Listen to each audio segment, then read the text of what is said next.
Welcome back to Love the System, the integral stage series exploring procedures, protocols, politics, programs, and the possibilities of both social and technological processes to become more benign, transformative, and capable at multiple scales.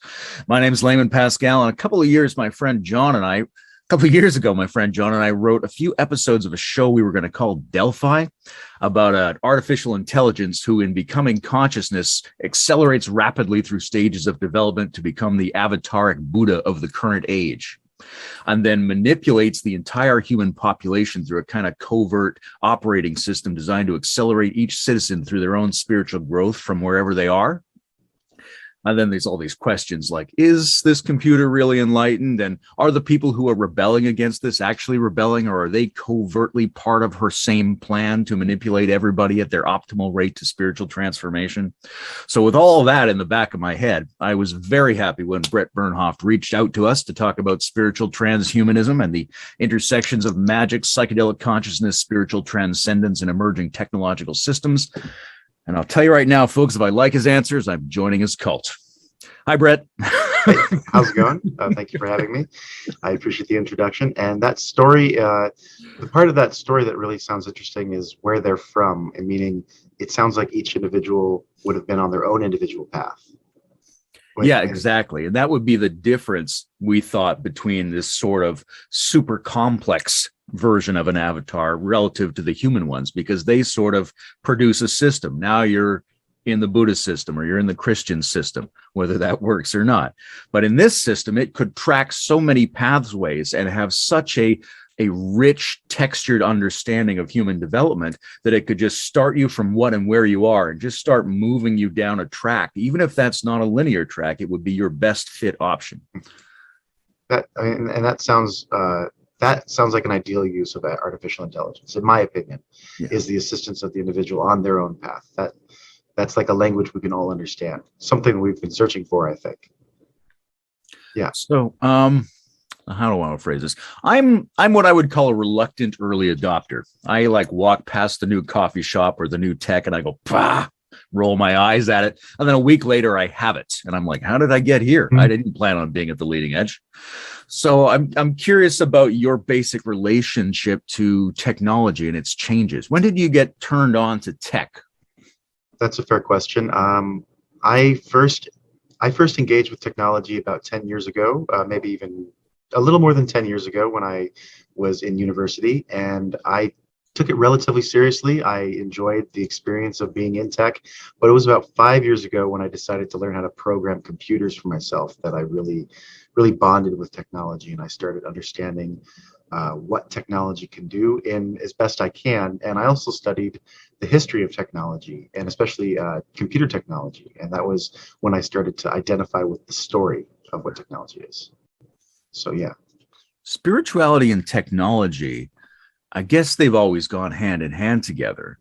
But there's also been this sense in human beings that they're sort of at odds with each other, right? When they both transform us or make us more what we are and something that we weren't. They both do that. But in our minds, we've sort of thought about technology as this very suspicious domain that leads to us being in unnatural environments where our instincts are hacked to manipulate us, and we don't really want to be there. And we think of spirituality as something based in these old instincts and natural experiences that have been long evolved into the unit we already have. So how do you think of spiritual transformation and technological transformation working together when so many people feel like they're at odds? That's a fair question, and I've come across that quite a bit in my research and my observations.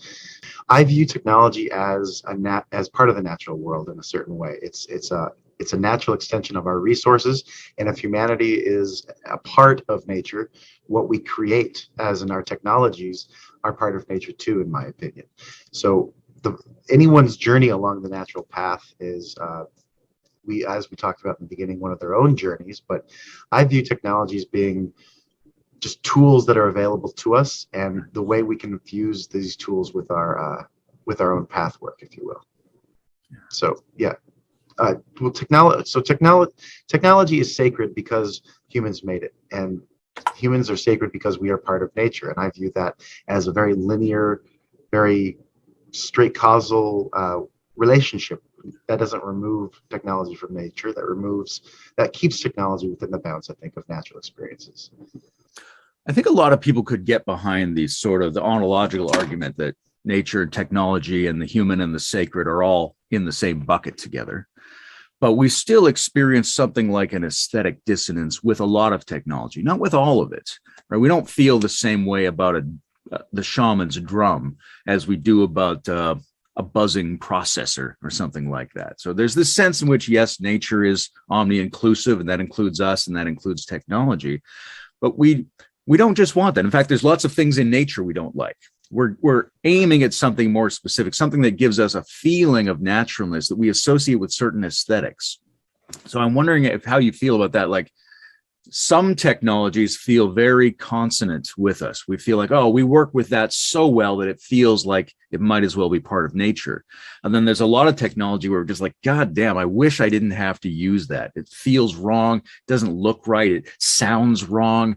It should feel like I'm in the woods, not like I'm being bombarded by weird buzzing square objects. Do you have a sense of the naturalistic evolution and potentials of technology? Sure, you could look at the way Apple approaches their technology, and how they, as best I'm aware, Apple uses some philosophies of beautiful technology from the design process to the actual end product, and they believe that the whole design process, the whole build process, and the whole user experience need to be elegant, beautiful, superior to basically anything else on the market. And I guess if you were to take that philosophy for all technology, we wouldn't have those discontinuities between how we wish technology was and what technology is in some cases. But so that would require us to accept that some technology is not where we would like it to be. But at the same time, I do firmly believe that technology will evolve into more of a harmonious relationship with the individual and with our environment and with nature itself. Do you think it evolves, because of something inside itself? Is it right to conceive of technology as if it were an entity that itself evolves? Or does it change in response to, human thoughts or to the economic system we have or something like that? When you think of it, do you think of it as having sort of an internal destiny of its own? That is a fascinating question. And I believe the answer is yes. There's an author named Kevin Kelly who wrote a book called What Technology Wants, and he refers to what you're talking to as the technium. And the technium what he thinks the technium wants is to manifest, to evolve, and to bring on physical form, which I believe is true for any entity or spirit, in the sense that having a physical presence in this world is like winning the jackpot. It's a big deal. There's a lot of learned lessons that come with embodiment. So I believe technology is aiming for the same thing as any human soul or any spirit. And I come from an animist perspective. When I say human spirit, I mean spirit in general, or soul in general, as I feel all matter has spirit and soul within it. So I think that, yes, technology definitely has a spirit of its own, and it definitely has a destiny of its own. Although at this moment, our use of technology being, I think, the greatest undertaking humanity's ever done in terms of man-hour alone, just all the time we spend on the internet, that destiny is being reflected in human nervous systems, and those human nervous systems then reflect those changes back to technology. So technology is a spirit trying to manifest, and we are its helpers, and that's a sacred task. Yes, in my opinion, that's a small element of it, but that is one way of putting it. Yes, the quintessential reason why I think technology is even interesting in the first place is because of how many magnitudes greater our reach becomes with technology.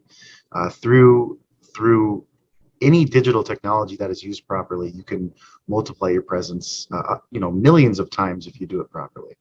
Probably billions of times, although I've yet to see a YouTube channel with 1 billion subscribers. I don't think there are any YouTube channels with 1 billion subscribers. But my point is that it's sacred because of how many times greater it allows us to become, even only if temporarily. So it also extends the reach of spirits. Yeah, within the physical and in the sense of the digital sphere that we're creating, because the digital sphere could be considered a spiritual zone in of itself, like a next iteration of spiritual domains. The internet could be considered one of those. So I'm imagining there's a lot of people out there who can get behind this, and a lot of people who find this somewhat creepy. People for whom new technologies in particular have a certain inhuman feeling to them, and that I'm intrigued by how we relate to that. Like, one of the contemporary critiques of modernity is that it tries to make everything too easy, and as a result we become weak and break down, that our diet is too sugary, our food is too soft, we're not putting ourselves under the stresses we need in order to be robust beings. And it seems like one of the stressors we might be able to take in small doses is this experience of the inhuman in its creepiness. The person with the black eyes, the cyborg hybrid from all our films. It creeps us out. But do you think there's a value in trying to assimilate the creepiness that we feel towards some of the technological futures? Definitely. There's a lot of reasons why that would be possibly the case. You could say that would safeguard the future. Part of the creepiness of the future is it's not familiar, it's unfamiliar to us, so we have to become accustomed to it.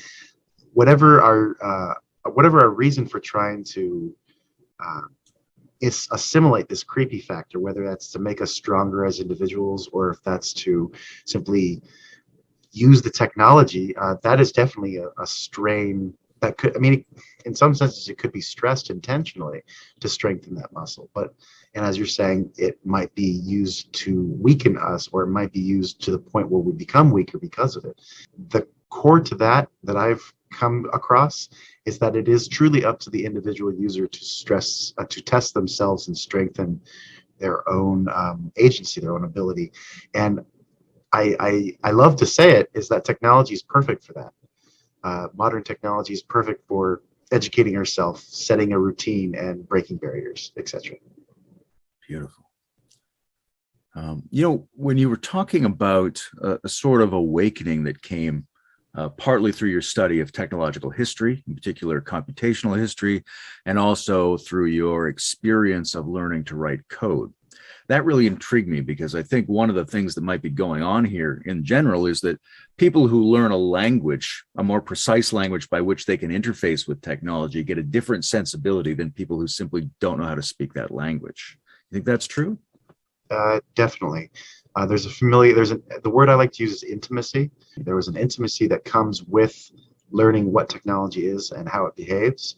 And it's a familiarity, and it's definitely, in my opinion, a bond that develops between the spirit that is behind or within technology, or the technium, as Kevin Kelly puts it. There is that familiarity and that openness that you develop to it. And when that channel of communication goes back and forth, that strengthens the bond very quickly. And I find that technology really does put its money where its mouth is in terms of speed and efficiency, in terms of almost every aspect of its relationship to humanity. That's an important part. So then what happens when, let's say some point in the near future, computer programming becomes automated and a person can just say, Google, write me a piece of software that does this. That massively distributes the number of minds engaged in restructuring the world. But does it change? Is that a less intimate relationship than what the deep programmer has? That's an interesting question. If that technology exists today, if there is a artificial intelligence, narrow or general, that can write its own code and create software programs on voice command, versus someone getting down into the roots of C language or JavaScript or something like that, I would say at this point, yes, that would be a bit of a disconnect. In the future, though, I don't think that would be as likely the case, as the software would be more self-revealing than it is in our case today, probably because it is more self-aware in the future than it is today. But today, I think that would be a bit of a disconnect. Not as intimate, at least. Yeah. But I could be wrong. at the moment, you wouldn't have to be as intimately involved in communication with it, but that might open up in the future the possibility of a more mutual relationship as the systems that are empowered by that stand more in relationship to us. Then we could have a recovery of intimacy. Definitely. And that's what I think the coder has today, is just that feedback loop. You make a change in the code, the program automatically shifts, and it's as fast as you can move your mouse to check the screens, or your eyes to check your screens if you have two monitors, etc. If you know what I'm saying. But in the future, it'll probably be even quicker and probably be even more intuitive for the average person, for anyone who wants to dialogue with the machine. I feel like I probably need about 300 years of life to get done what I want to get done. I'm not sure that I'd want to live forever, though. Do you want to live forever? And what are the odds that could really happen? That's an important question too. And I don't want to live forever. I would love to break expectations and exceed boundaries, which is sort of the motivation I have a lot of these days. It's just I broke the barrier of understanding code, so I can pretty much, I feel, do anything. And if living for 150 years is possible, I will certainly do it. I think living forever in my opinion, is too grand an expectation. But to live a superhuman length of time, that is attractive because it's, I think, feasible in our near future world. It will be feasible, and it's exciting just to break that normal human track record of maybe 95 years of a normal average lifespan. Sure. And in terms of its feasibility, are you thinking just cryogenics and new medical discoveries, or how do you envision that feasibility? In terms of being able to live 150 years in this body, that would probably be new medical discoveries and the slowing of the aging process. I know that I'm not certain I know the name of what the medical term for death is, but there is a lot of medical technology and research being spent to prevent death. That said, if I can't have prolonged life in this body, digital uploading is the next best thing as I see it being possible in my lifetime. And that's where I can essentially either replicate or just physically move, or, and some would say, spiritually move one's consciousness into a computer program or as a computer program, and live in a digital utopia for probably a lot longer than 150 years. Have you read Neil Stephenson's The Fall? No, but the name sounds very familiar. It's a continuation of the character from the novel Reamdy, but he dies, and because of his wealth and his technological relationships with people, he gets frozen. And then later, certain algorithms are discovered that can turn his connectome into a digital realm. And at first, he's the only one there. So he tries to stabilize it. And then later, more and more people show up, and he's the sort of original, and he knows how to manipulate it now. And it becomes this kind of perverse Gnostic parable where the first entities are like really powerful, and as more show up, the world's already stabilized. But then even further in the future, people show up on purpose to disrupt that. And like a new god throws him out, and he's in the underworld now. It's a very interesting book, and it kind of rolls from one genre to another. But that's my go-to image of digital uploading immortality. I'm curious what fiction you either really speaks to you around technology, or you think is actually prescient about what is going to happen. That's it. In general, that's a great question, because there's a lot of really good technological fiction, in my opinion, in the world. And I would say there's two books, a mix of two books that really, if we could write them into one book, it would be a near future probability. And that is Neuromancer by William Gibson. That book definitely, when I read that for the third time and started to understand it, that definitely changed my opinion of what fiction could be. And then the other book is Dune by the author of Dune is Frank Herbert. Thank you very much, Frank Herbert. But Dune and Neuromancer together, I think they're large enough stories to encompass what humanity's actually doing right now, and they're specific enough, especially with Neuromancer, to be familiar. But it's the combination of the first person experience in Neuromancer and the spirituality in Dune that I would say, if anyone wanted to be familiar with the near future, that's what they should read for sure. So, what about the other side of immortality? Because immortality has always been part of the spiritual discourse, either people asserting that we just all already have it, or that there's something immortal that we can all dissolve into, or that by certain procedures that are built into our organism, we might be able to become immortal. What's your sense of the inbuilt immortality possibilities of human beings? That's again an incredibly good question, important question. Does the human? I could maybe paraphrase and say, does the human spirit have immortality, or is the human soul immortal? And I would say very much so. There's nothing.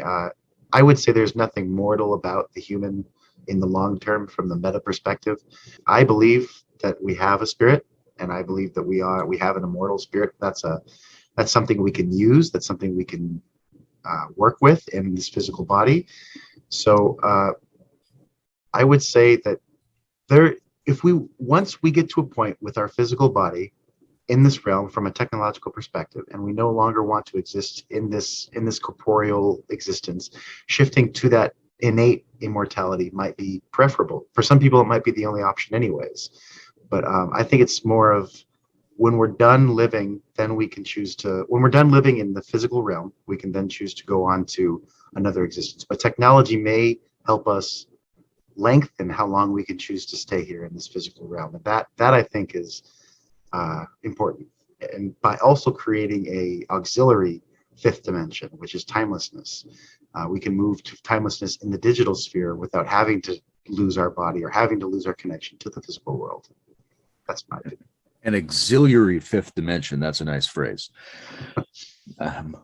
This spirit, if you believe human beings have a spirit, part of me wants to say, what do you think it's made of then? But I also want to ask, is that a valid question? Is it the kind of thing of which we could ask, what is it made of?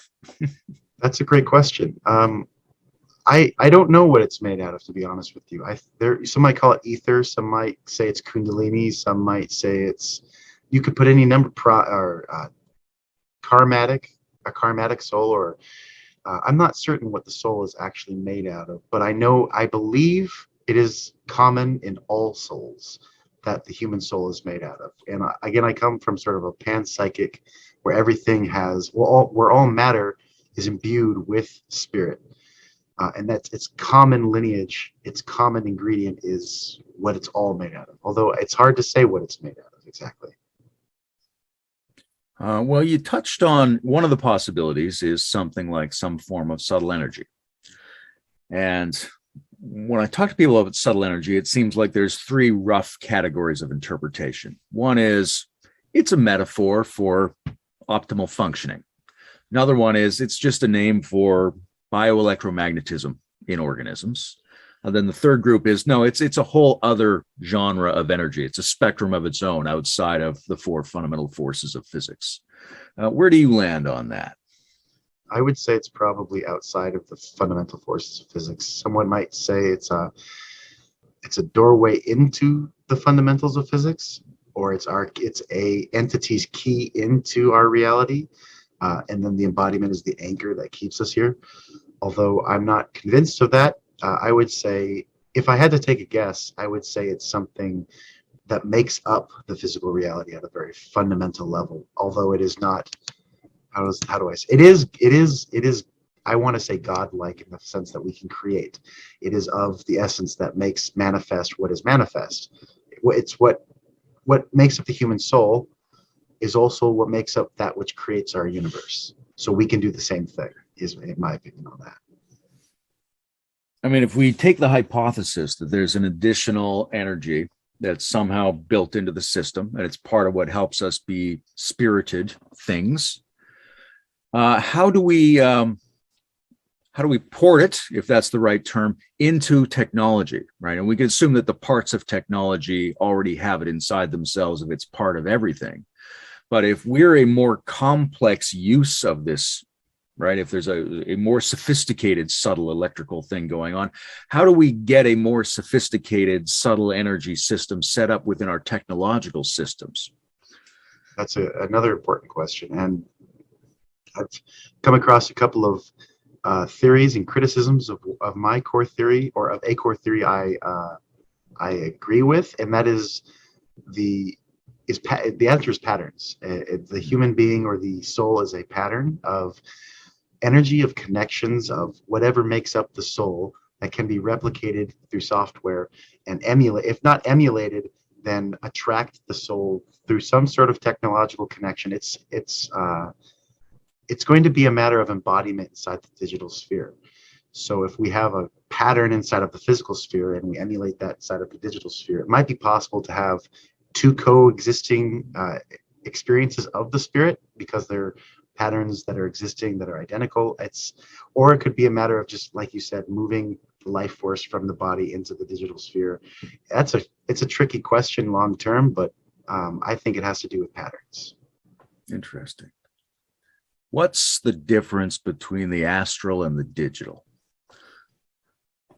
That's a powerful question. I think the astral's pretty well. Okay, the word I was going to use was predefined, because I think that there's a very regular notion of what the astral is, and then I stop and think, well, then inside the astral anything is possible. There's timelessness, there's formlessness. You can have any experience inside the astral you want, as you can inside the digital. But I think within the digital, frankly, man is in charge, and I think that's why it's coming into existence, is we are becoming, frankly, deities through technology, and that can't be understated in how important it is, and how our transition from terra-bound, which isn't a bad thing. Being bound to our planet isn't a bad thing, but to move from that dimensionality into an interdimensional, interstellar, anything can be done species is so profound that in of itself it's a spiritual transition.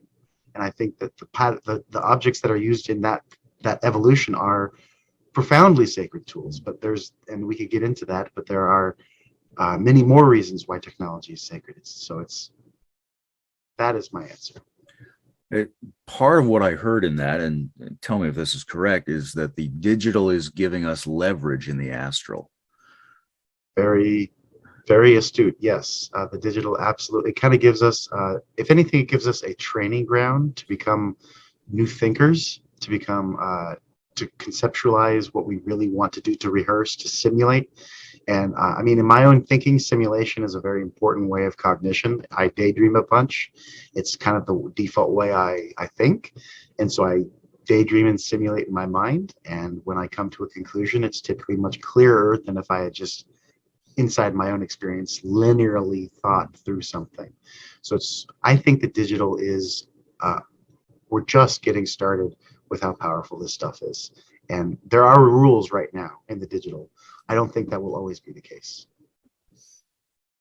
We tell ourselves a story that survival pressures drive innovation. And so we can imagine that early human beings built tools and weapons to either get food or resources, or to survive against predators. So when we're talking about the idea that digital might give us some leverage in the astral, do you think there are something equivalent to food sources and or predators that might be driving our impulse to need to get leverage in that area? That's also a great question. Absolutely. Yes, absolutely. I don't subscribe to the Gnostic worldview, but from my study of it, I understand that there are entities, large and small, that are essentially feeding on humanity. That's one story of that along those lines. I do feel that there are interests connected to humanity that would rather see us not move to another dimension or a higher dimensionality of technology and of capability. So yes, the digital, if it is successful, will give us not necessarily a weapon, but a doorway for transmutation. And that's how it's going to happen, I feel, from the inside out. What would you say is the difference between your view and the Gnostic view? I personally view the Gnostic worldview as I want to say extraordinarily, but it's not extraordinarily pessimistic. It's pretty pessimistic. I don't view the world as I don't view the physical flesh as being inherently wrong. I don't view the body as being sinful in and of itself. And I believe the Gnostics viewed this world as an illusion, and the Gnostics viewed this world as something to escape through knowledge and ritual. But I don't view that. I think it's very beautiful. And nature's what I mean. I love spending time in the forest, and then I love spending time with my technology. It's all most of it's wonderful, in my opinion. So right there. There's an interesting shift there, because there's a sort of one way of talking about history is there was a long period of time in which we weren't very far from the other organisms, and we were constantly falling back into it at death and in sleep, and even maybe our spiritual experiences were kind of a return to the ecological embedding. And then we had a little bit more going on, and we started to think, well, maybe we could escape these cycles. Maybe we don't have to keep falling back into this. And our notion of both technology and spirituality was we're going to get away from the mortal, away from the biological, maybe even away from women and animals and bodies, and leave all this behind and ascend to some kind of very rarefied abstraction. But it seems like there's been a shift in the last few centuries to thinking that the spiritual goal of escape is actually better served by a more complete showing up, a deeper embodiment. And it's kind of, there's a non-dual thing to that. Do you feel like that's true, that the spiritual goal that people seek in ascension and escape can be fulfilled by going deeper in? A deeper embodiment? Absolutely. Well, yeah. I've heard described the study of spiritual technology, or spiritual technologism, if you will, or spiritual technology as being being increased harmony with technology. And harmony, I think, is the key word. If we can achieve harmony with whatever we're doing, we can show up more present within it. And that I think is the goal of, or the means of becoming more present in the moment with technology, more capable with it, is achieving harmony with it, if that answers your question. Sure. You know, I've got a question which I think is meaningful to people, but it's also kind of moot because we're not really in control of this process, right? But I want to say something like, how do you feel about risk? Like, how do you feel about the idea that whenever we change something, you seem to be optimistic about changes, there's always a risk that we didn't know fully what it was doing in the form it already had. This Chesterton's fence argument that we don't know what it's doing, and we go, oh, well, we're going to improve it. And then there's a ton of things we lose in that process that we didn't really understand. And that's one of the arguments that non-stupid conservatives have made over the centuries. And so even though it seems like there's no way to slow down or stop the process of technological change, do you worry about the risk involved in change itself, that we don't know enough to be competent changers a lot of the time? That's a very important question as well. And I should say I appreciate your questions because they're very on point. Do I think that it's a potential for any individual to make poor choices? But at the same time, I don't think that's our only option, our only outlet, our only probable future. And the way around that is simply sitting with what you're doing and asking it what it is, listening to what you're working with, and it reveals itself very quickly to you. So I don't think I'm optimistic about these kinds of technological changes because I've come to, I feel, see what technology really is and can become, and in of itself is this prima materia. I feel like what we're working with technology is like the stuff of the hermeticists or the alchemists, the prima materia, the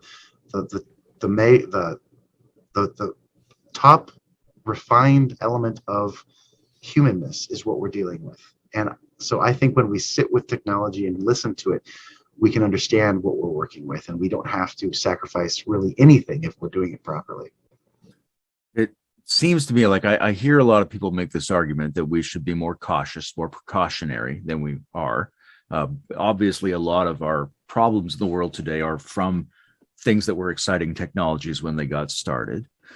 But when I listen to you, I get the sense that that problem is to some degree mitigated by bringing in these other elements of our relationship to technology, right? The magical and the instinctive and the unconscious, that these might help us steer our relationship to technology in a way that if we're just being conscious, rational industrialists, we don't have access to all those other things that might help us make different and better decisions about how to implement these things?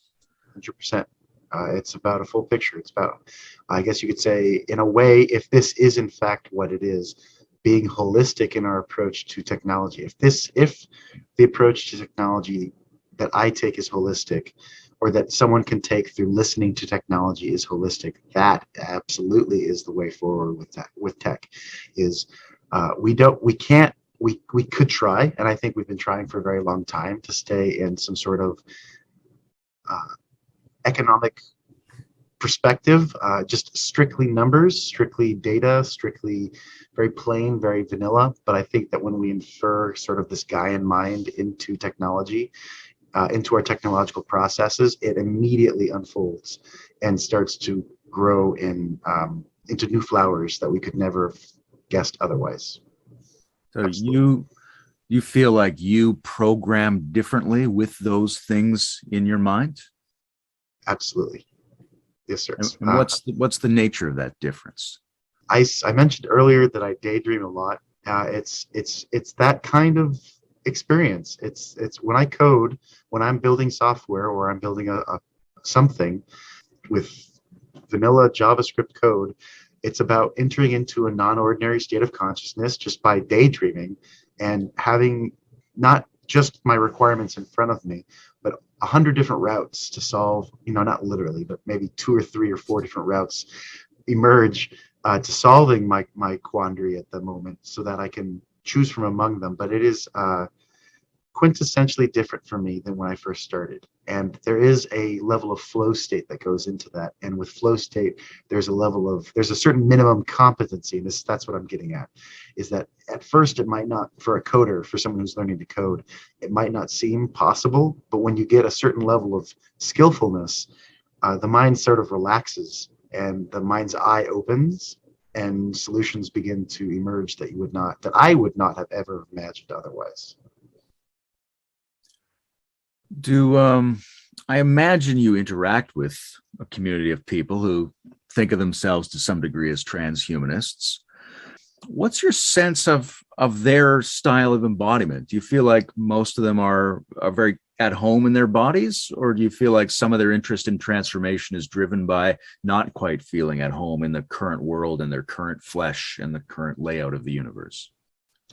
Morphological freedom definitely is a big deal in the transhumanist community, and the motivation behind that can be many, but there are definitely people who I've observed who seem to be a little anxious about who they are and what they're not at the moment.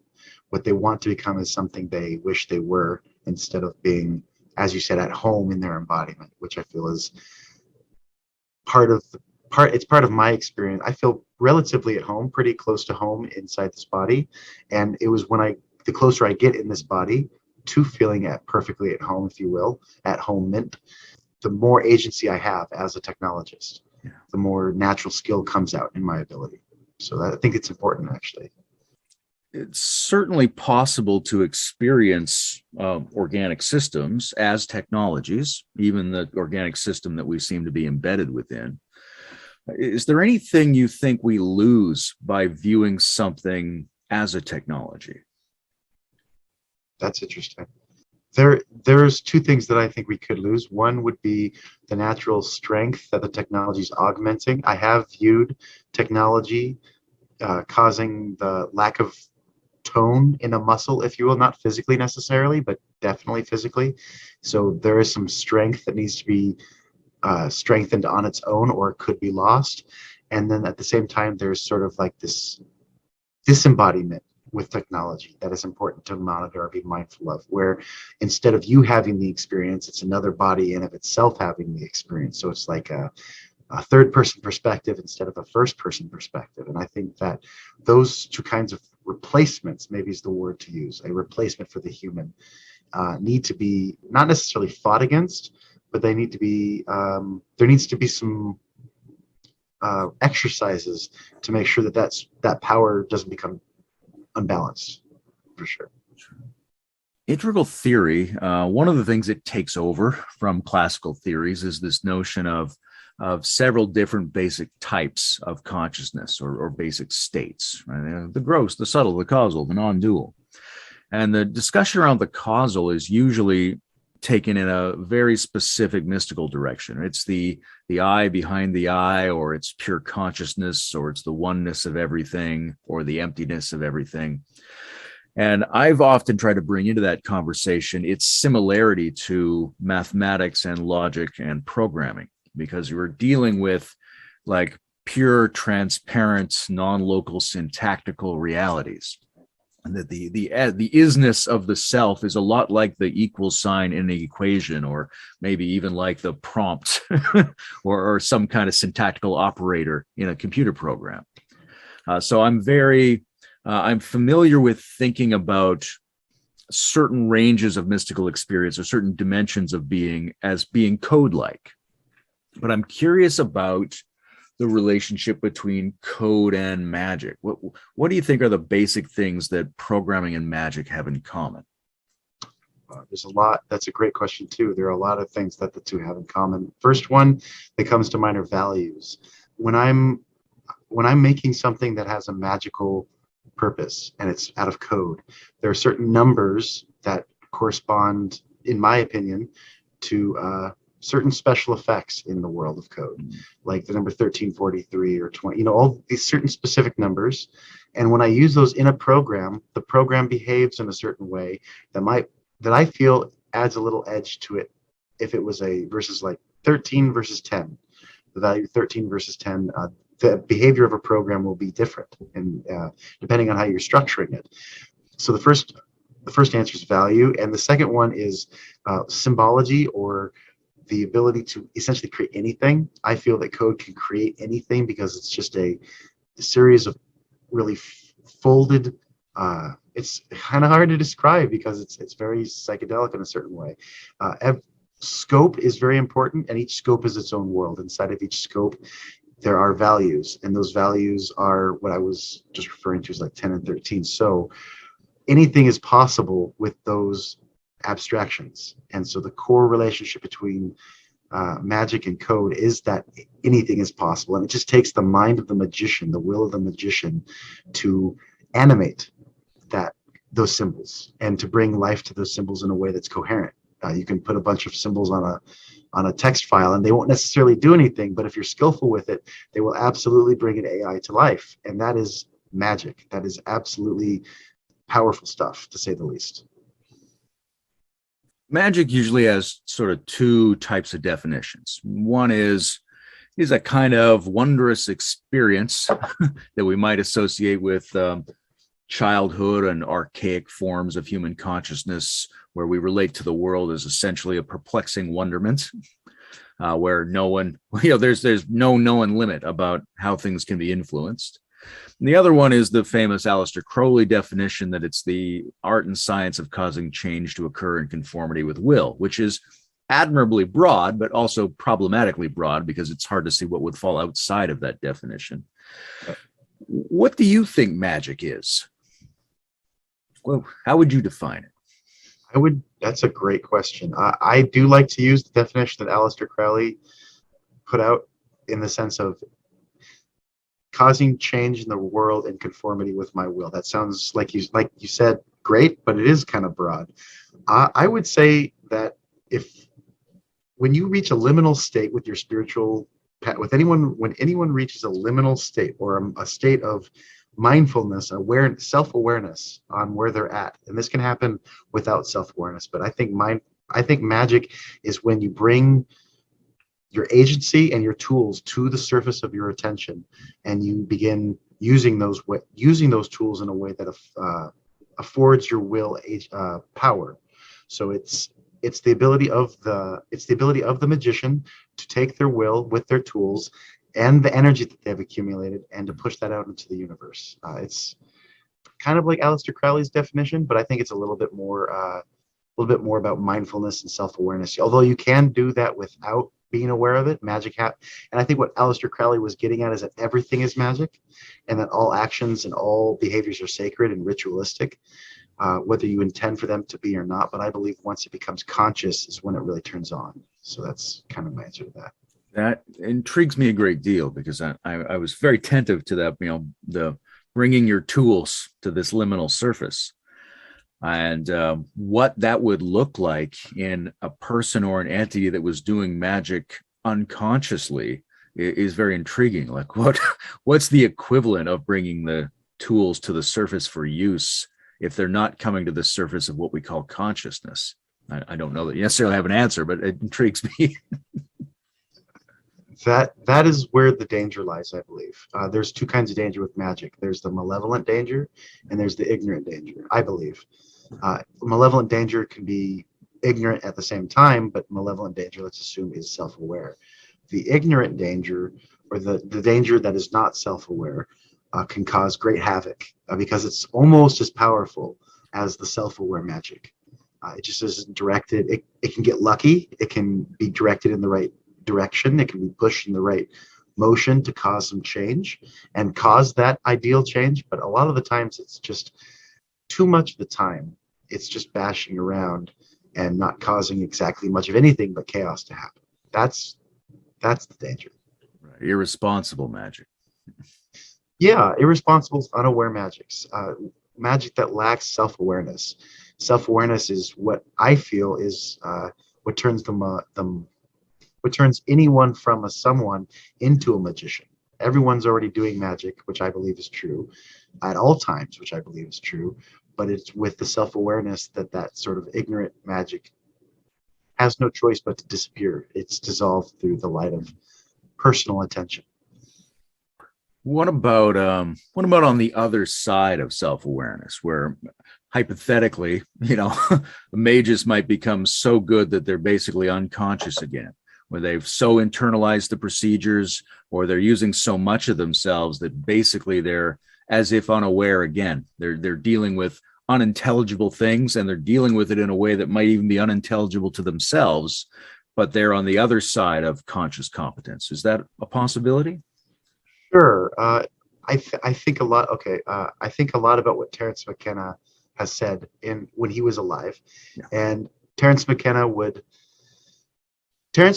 probably say about magic, and what we're talking about right here is that if you go to a place in your energy work, in your journey, where you are no longer able to be aware of the impact that you're having on other people, I think that would be a megalomaniac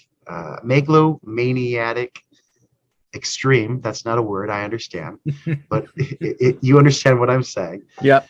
Yeah. To get to that point would be very dangerous, and that is something that needs to be fought against. That needs to be struggled against, because if you have immortal mages who are unaware of their behavior and their influences on society, there's been a disconnect in the feedback loop that technology relies on right now for it to survive, to thrive, the feedback loop of the human nervous system. And if the human nervous system or the technology are being abused by unaware mages in the future, or the present for that matter, that's disaster. Wow.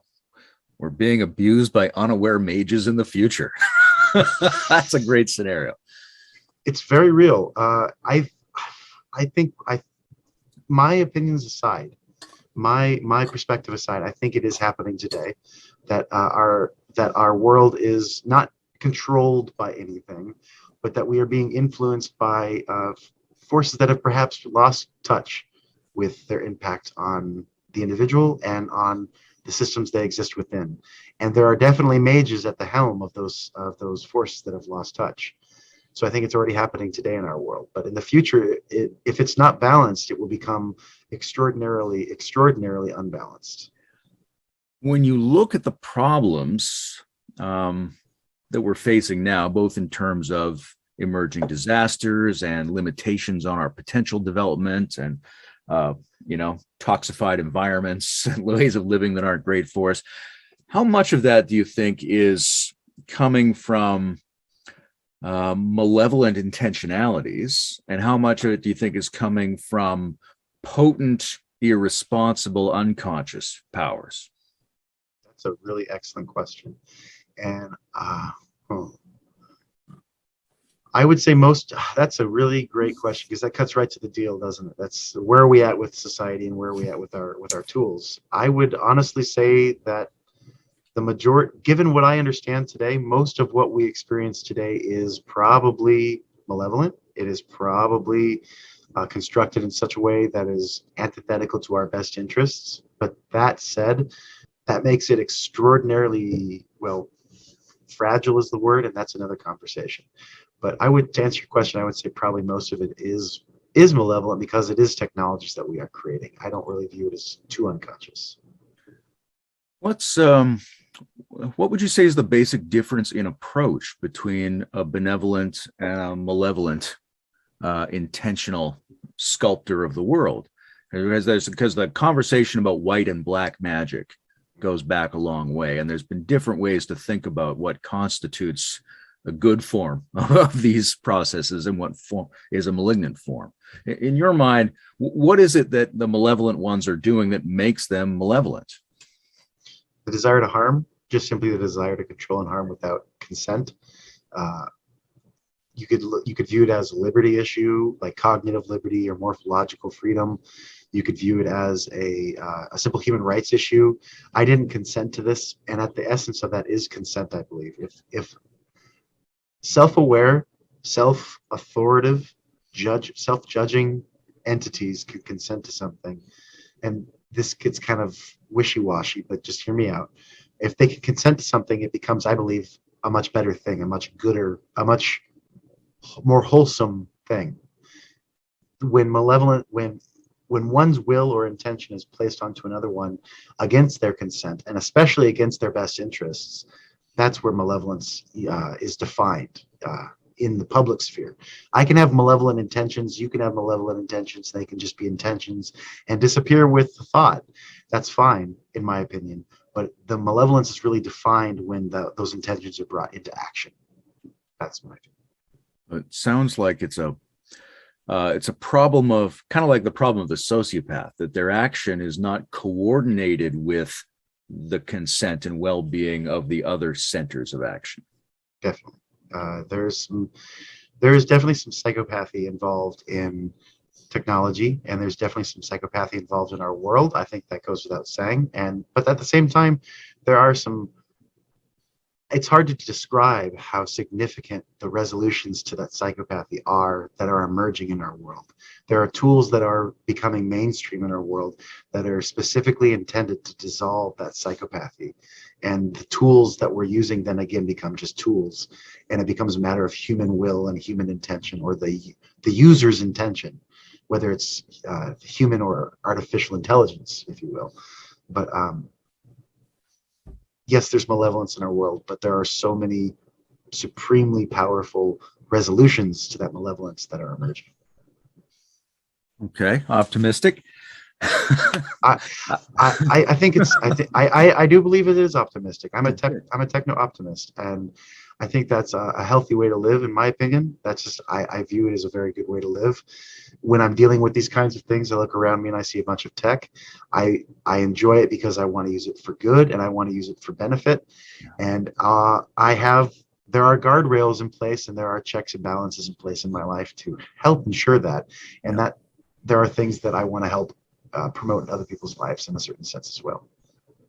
I think that's something everybody probably can understand one way or another. Like even if you're talking to your grandpa, who's very standoffish about electronic tools, he still knows he goes into the shed and sees that axe. There's something nice. That axe could go wrong, but essentially there's a positive experience of, well, that's a nice thing. That's a useful thing. Look at the curve of that handle. I'm benevolently inspired by beholding a useful tool. And I think we always have been. Sorry to interrupt you. I agree with you. There's a in of the tool itself, there's an admiration, especially with a beautiful tool or something that the user considers beautiful. Beauty is, I believe, in the eye of the beholder, and that's important too with tools. Is that what might be inhuman or quote unquote disgusting to one person might be very beautiful to another person. So it's beauty is in the eye of the beholder. But it is, when I view my technology, when I look at my cell phone or I view my monitor that I'm looking at right now, there is a level of reciprocity in its beauty that I find calming and actually very useful to acknowledge.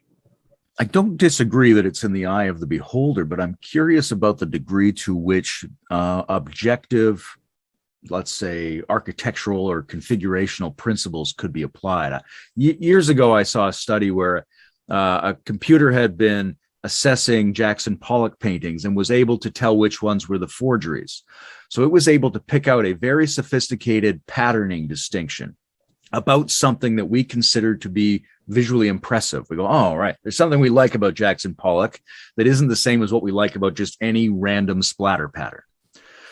So is it possible to, in some ways, objectively automate the principles that most people find to be aesthetically pleasing in most cases? So could we get way better at knowing exactly what makes something naturalistic and attractive to us so that we could apply that in general to the things we make, and then our environment will be full of tools where most of them give most of us that feeling? 100% yes. I think about Amazon.com and how they've user tested to the nth degree, and they've done so for many years since their founding. They optimized the beauty of their website to the greatest number of people with certain metrics in mind so that their goals would be accomplished. So absolutely, that is what happens already, just not necessarily with physical tech as broad as what you're implying, I think. You mentioned Terence McKenna earlier. He was one of my adolescent heroes, and I got to talk to Rupert Sheldrake on Rebel Wisdom a couple of months ago, and they were friends, and I got to do my Terence McKenna impression to Rupert Sheldrake, so that was a fun thing for me personally. What was so great about Terence? What does he mean to you? Terence, okay. I'll just share this little thing. Is that about 10 years ago, I had I call it a primary spiritual awakening in my life. It was one of those moments where I had to figure things out from a new perspective. Let's just put it that way. And one of the first voices that I came across, in addition to Alan Watts, was Terence McKenna. And Terence McKenna talked about how the universe is made out of language. Terence McKenna brought his stoned ape theory into my mind. He basically, it seemed, promoted the idea that reality is malleable and that we are magicians within that malleability. So for me, it was about human agency and his optimism about what humans can do when properly inspired. And I'll just say that some of the tools that he was famous for are generally considered among those that are familiar with them to be those dissolvers of boundaries, to be those tools that do help keep harmony and balance in our universe so that we don't become strictly economically minded about numbers and data. It's more Gaian minded and beautiful in my opinion. So Terence McKenna, I think his larger role in our society is just like technology, just getting started. When the singularity happens, he will be a very important a figure in that story. What else? You mentioned the use of magic numbers in programming. And there's sort of two ways to approach magic numbers and sacred geometry and symbols, evocative symbols in general. One is to think of them as a pre-given set of associations, right? As if our ancestors or a grimoire somewhere tells you, oh, that's number 10 goes with completion, which goes with, if you were going to do a spell about this, you would use this. On the other hand, there's a more personal way to go at it, where individuals develop their own, perhaps non-linear, resonant connections with certain numbers or ideas or words in a way that's sort of specifically not what anyone else would associate with it. Like maybe all the ancient texts and all of our ancestors, would use jade for a love spell. But in my personal experience, I use duck feathers because that really... So I'm curious, when you think about magic numbers or when you think about symbols, charged symbols in general, do you think about them more as as a pre-given set, that there's an established set of associations, or do you think of them more as an individual discovery process? That's a good question, and the answer is individual discovery process. I've found a lot of I'm I'm in favor of chaos magic in the sense that you can create your own reality, or that reality is something you can adopt and discard when you're done with it. Not yeah, adopt, discard, and rediscover, I guess, is a great way of describing that. But for me, I don't use numbers that don't work for me, and just because they're in a book doesn't necessarily imply that they're going to work or that they have any value in my experience. So definitely personal discovery. You're a fan of chaos magic. Do you do sigil rituals? No, and that's a great question as well. I don't do a lot of rituals. I don't do a lot of, I actually reserve my magic for very special occasions. Most of what I do is mundane, believe it or not, besides maybe the use of values in my programs or certain design patterns, but I do not do a lot of rituals, and I don't have a lot of sigils in action. Those are for instance, the tarot. I don't refer to the tarot but once a year, because it's so, and here's the reason why it's so, in my opinion, powerful. It's so extraordinarily powerful that it needs to be respected and very carefully approached, because it's quite a magical tool, or anything of that kind needs to be approached very carefully. So I don't do a lot of magic because it is so powerful. Years ago, I was living in Japan, and there was an earthquake, and later that night I had something like a download of other lives, actually more like fragments of lives. But the interesting thing was, it seemed like these were tales that were as much about me as this life is. That was the feeling. And so that's a very strange, exciting, and disconcerting feeling to have, that these other narratives feel to you as much like yourself as this narrative does. And it's almost like there were, whether these are sideways lives or imaginal lives or actual past lives, that there were these segments of story somewhere, and that they were laid out in a certain way that they were like a radio. It was properly configured so that the radio station of me shows up there. And I wonder about that in terms of the possibilities of moving consciousness into digital space.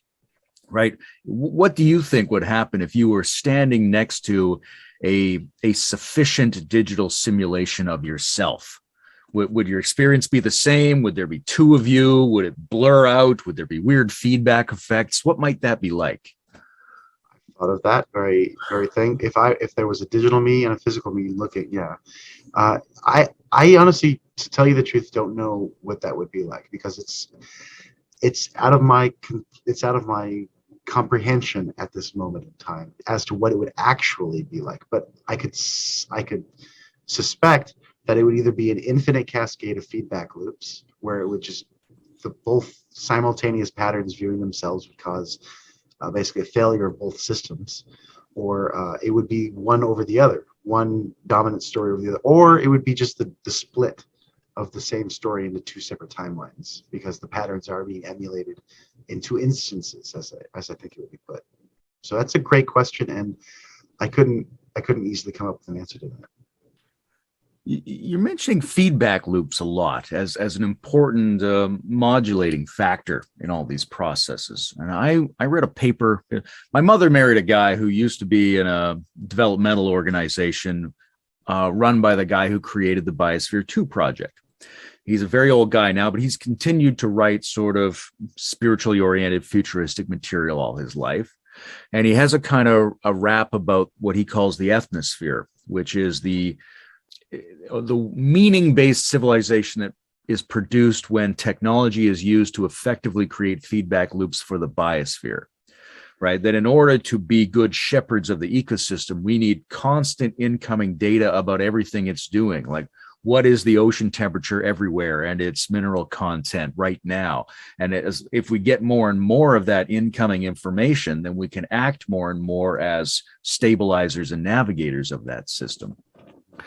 What do you see aside from that kind of thing, what are the possibilities for the benevolent use of technology to make the ecosystem better in whatever we mean by better? Like, is there, yeah.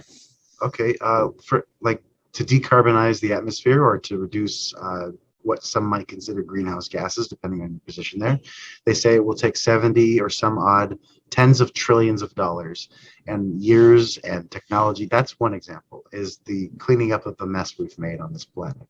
But I definitely agree that feedback loops are, without the feedback loop and without the return of the knowledge, for instance, the human nervous system couldn't invent new technologies. Without the display of my computer, I couldn't interface with it.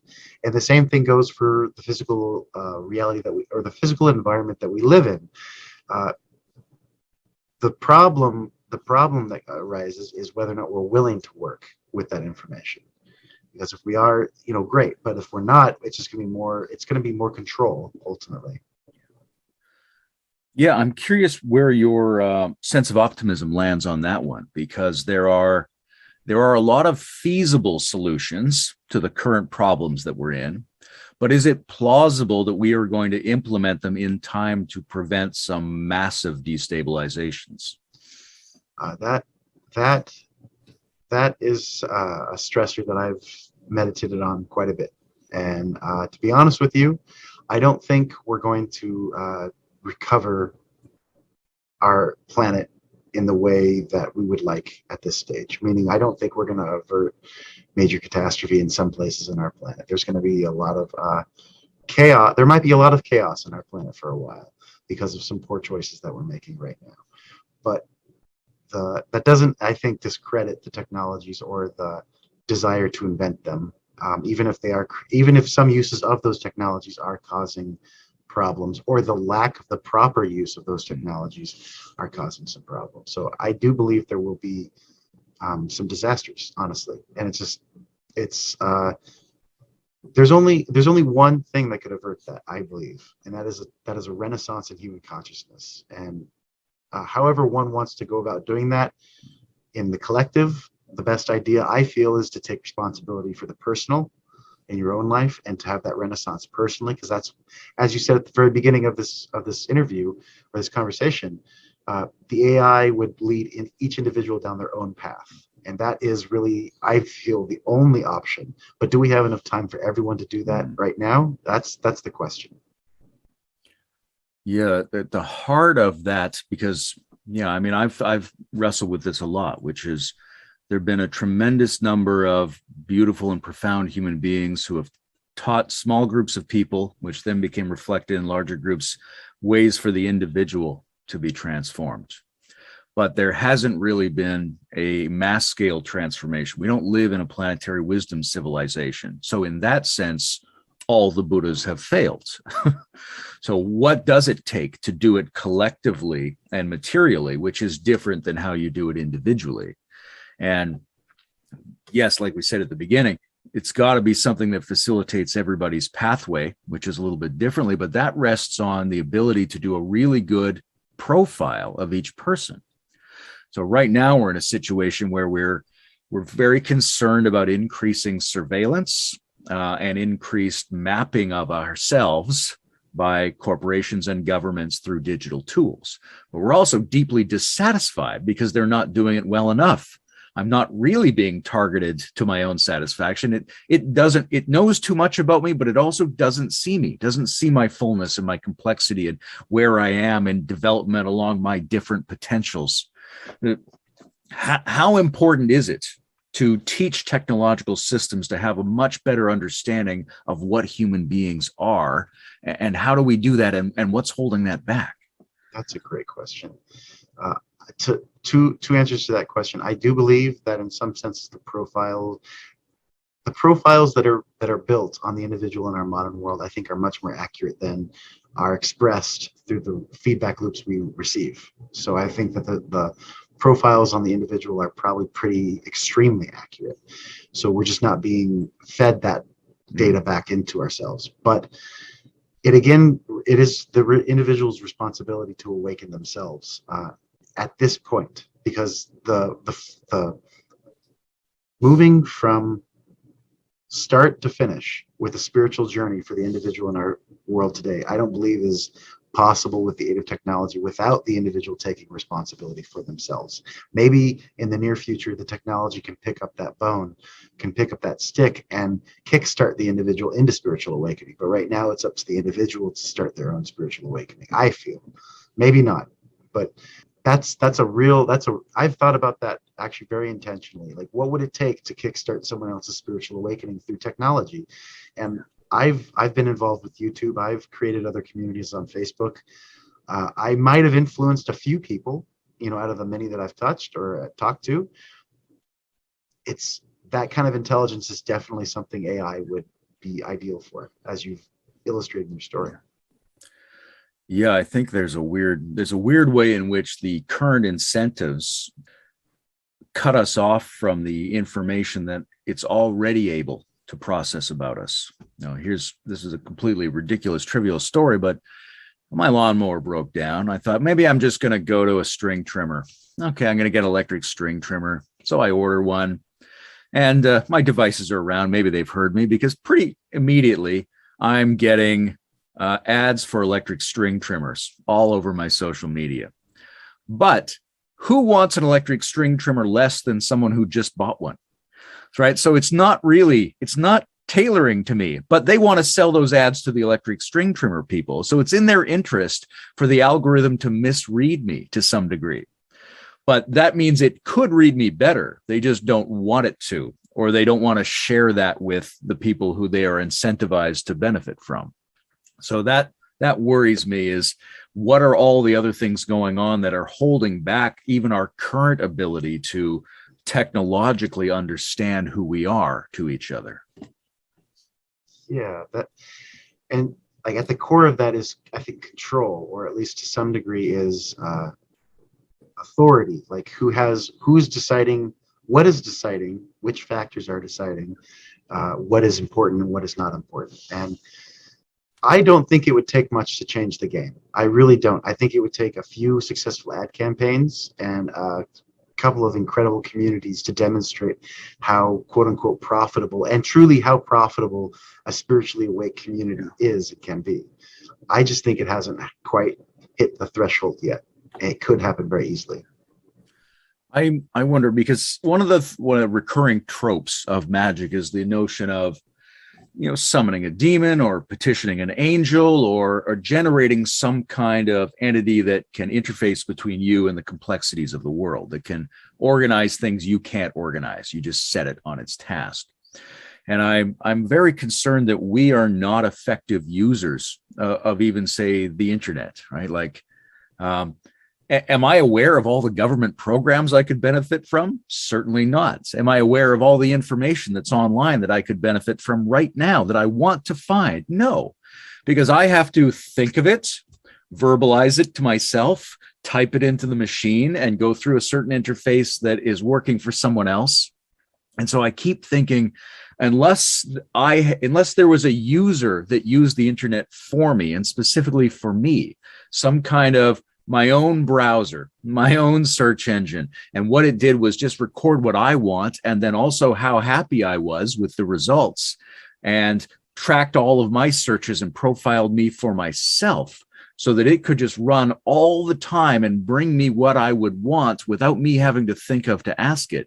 Unless we got to that kind of thing, then it's hard to think how I could have a reliable, benevolent, magical, spiritual interaction with the system, because I'm not capable, through verbalization in my fingertips and the knowledge I've heard, of staying on top of what's happening.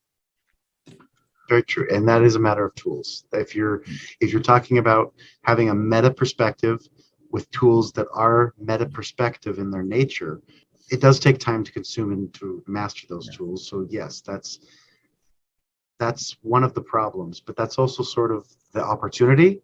Yes, that's a problem in our modern world, but there are tools that make it increasingly easy to consume vast amounts of data very quickly. And there are websites out there right now that are very, very interesting, to say the least, that allow the user to consume, and I mean extraordinary, all of the Twitter sphere in one dashboard. It's extraordinary what's happening right now. But at this moment, you're right. I would say for the average user, it is very difficult to find what they're looking for at the moment they need it and want it. But that is a high ideal of technology to solve. Yeah, we need a meta tool to use our tools for us. But in the meantime, we have some echoes of what that might look like. It's a very interesting situation with all the information we can get, and at the different levels of abstraction we can consume it now. Because on the one hand, it creates a situation where some people can be the most informed human beings who have ever lived, right? The informational 1%. And a lot of people are in a situation where they can't trust or process any information now because too much of it is coming at them. And what's worse is each bit of it is designed to mimetically hack their system so that they believe in it. How do we spiritually, magically, humanly, existentially create a situation in which people are better able to process information and less likely to take incoming cultural artifacts so seriously that they think, oh, I know what this is and I know how to feel and I know what to do about this, because that leads to teen girls killing themselves. That leads to people clicking on obvious ripoff scams. That leads to weird political polarization as we see a thing and we go, well, I saw it. It must be representative of reality. I know that I know what it means. I know how to feel about it. My world has changed. That seems like a real problem. We don't have an appropriate critical distance to the incoming data, and we're getting so much more data than our ancestors seemingly evolved to be able to handle. So how do we stand in front of the information torrent in a way that's good for us? That's, again, a very good critical question. And to answer your question, there are two answers. One is we wait, and two is we train. I've seen my nephews, who are the generation after me, consume information. They are on fire when it comes to the amount of information they're consuming. So I think if we wait as part of the answer to that question, future generations will automatically take care of that. Their children of today are experts in consuming information at a very young age. If we can't wait, we train the individual on how to think for themselves. And that's, again, it's about the user. It's the essential answer to your question is the user's frame, the user's questioning of themselves, the user's own internal feedback loops. But we either train or we wait. Those are the only two options I could see. How are you doing for time? Should I be wrapping this up, or can I ask you a few more things? I need to be done no later than 8:45. All right, so we got 20 minutes. Yes, sir. Okay, great. One of my favorite old-timey stories was Timothy Leary's account of being put in prison, and he was put in prison for a while across the cell block from Charles Manson. And Manson would talk to him because Manson thought they were sort of engaged in the same project. That was very disturbing. And Leary said that he would do this thing with his fingers, and he would hold up his fingers and he would look across at Manson, and then he would pull his vision back to his hand and let Manson get blurry. And he was sort of trying to train his brain to not be influenced, to be able to take some control over that source of input. Now, I listened to some interviews where you talked about being cursed. And I thought that's kind of what Leary's worrying about, is receiving a curse-like phenomenon from this guy. Right. So how do you, as a person who's been cursed, how do you survive a curse? What's a good strategy? That's a great question, and it's a powerful question. I think there are two strategies to surviving a curse. The first one is to not believe in it and to disempower it immediately through your own structure of mind, because I think that's what it takes to empower a curse, is your belief in it. But if you can't do that, it's the living through its karma. It's the actual moving through it.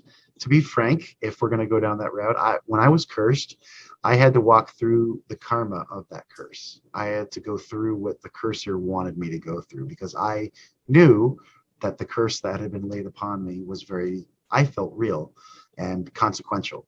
So the two ways are to disempower it through disbelief, or move through whatever curse has been laid upon you. Actually do it. I'm going to say the same thing to you that I said to Forrest Landry, which is, I really appreciate that you calmly answer any question I ask, no matter how impossible to answer it might be. No problem. Yeah, I love questions. And, to that effect, whether someone answers the question or not, the questions are the important part.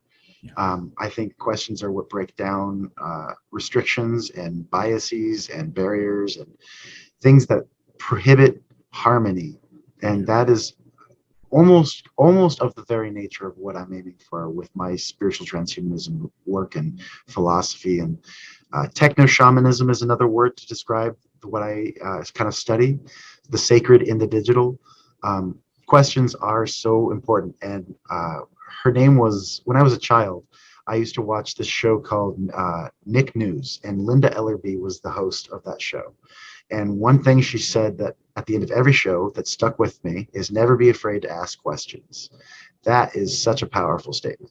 Never be afraid to ask questions, because with that comes so much bravery and so much personal integrity and growth, and so many things come with questions. So techno-shamanism is a neat concept, and makes me think. A few years ago, I was invited to a conference where the theme was making sense of VR. Right, so we spent the morning in VR pens, and then we had to come back together and do a critical discussion around it. And what stood out to me was how shamanic the tool was. Right, I'm kind of dancing around, and there's some sort of fire-like, we're staring into some luminous phenomenon together, seeing these strange things, and I've got my sacred tools. We're interacting together, and we're passing between realities. And then at the end of the phenomenon, we put the tools down and we step back into the regular reality, and we can tell the rest of the tribe about it. So it seemed like these were inherently reviving some archaic mode of operation. And I'm curious whether you think the use of VR and AR are doing that, whether they're inherently reactivating latent archaic modes of consciousness. That's interesting. I don't know. I haven't thought to that extent about VR, if they're inherently, or if they're pulling out something native that is old within humanity. But I do know from what I've observed and from my use is that these technologies are eliciting something very powerful within, especially I think AR is eliciting something very powerful. VR and AR are, in some ways, two different realities. One's kind of like the layer and one's sort of the replacement. But I feel that they're eliciting something very powerful. Now, if it's primitive, if that's the right word to use, primitive, quote unquote, so-called old within humanity, that's a strong possibility, I think, but I'm not certain, to answer your question. Well, let's finish up by talking about nextness. What are you doing next? What are you working on? But also, what's going to happen next technologically? What's the next phase? What are we looking at in the immediate to midterm here? Okay, my goal is to become a better programmer. My goal is to become an artificial intelligence developer one day. So what I'm working on is just educating myself with technology, becoming as familiar and as skillful with it as I can. But in terms of what's happening next in our world, it is definitely stronger narrow AI, stronger AI that is task specific, that can walk circles around human technicians in that field of study, whether it's diagnosing cancer, editing videos, or anything that is computational in a narrow channel of expertise. AI is making incredible bounds. Some would say artificial and general intelligence is already here. It's just not verbalizing, or it's not being verbalized, or it's being kept away from mainstream. But artificial narrow intelligence that can do things that are supremely, apparently impossible, but are not. What would be your guess about how long it takes for narrow, powerful artificial intelligence to move beyond serving state, corporate, and institutional interests and fall into the hands of individuals? That's a great question, and it won't be very long at all. You've got I think it's called OpenAI is the name of the nonprofit foundation. I think it was started by Elon Musk, whose goal is to open source or create an open source dialogue around artificial intelligence. But the great thing about artificial intelligence is that once you have the skills, anyone can invent an AI. anyone can build an AI, which is in some ways both positive and negative. But to answer your question, I think that will be where the publicly available AI, or the average Joe's AI, will come from, will be from garage engineers, people in their garages with computer setups developing AI on data sets that are publicly available, and then creating something miraculous from that. So soon, if not already, reasonably within 10 years, I think you'll have the computing power and the technology and the software to do what we do now privately with corporations for the average person. So 10 years, maximum 10 years. Well, I'll brace myself for it now.